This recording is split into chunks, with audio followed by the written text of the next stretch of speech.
Janjam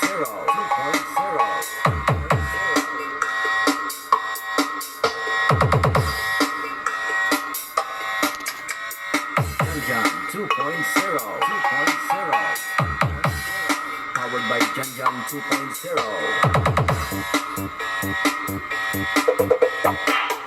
Alright, so yan mga boss, yung ating D50 na amplifier, no? So iba to sa mga ZK amp mga boss, kasi ito meron na siyang sariling power supply na 220 volts, no? So yan, naka-AC po yan mga boss, oh.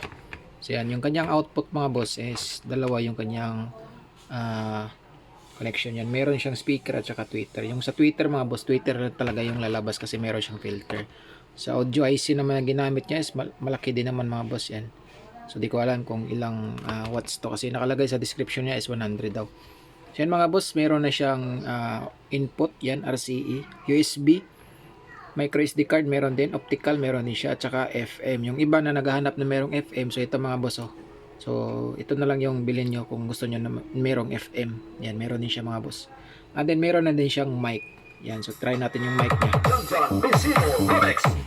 Malakas din siya mga boss. Kanyang bass. So bass and treble to mga boss. So mono amp. Yan. So try natin yung kanyang mic. So gamitan natin ng wireless. So on lang natin dito.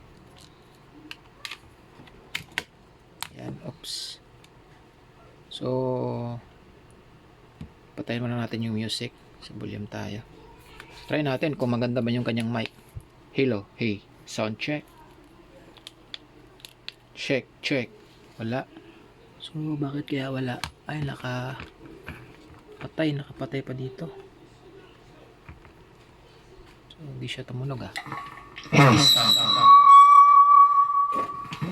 Okay din mga boss. Hey, check. Malakas din. So goods na goods mga boss, pang ano, pang DIY. Hey, hello, sound check. Testing. Hindi na masama mga boss. Hey, hello, sound check.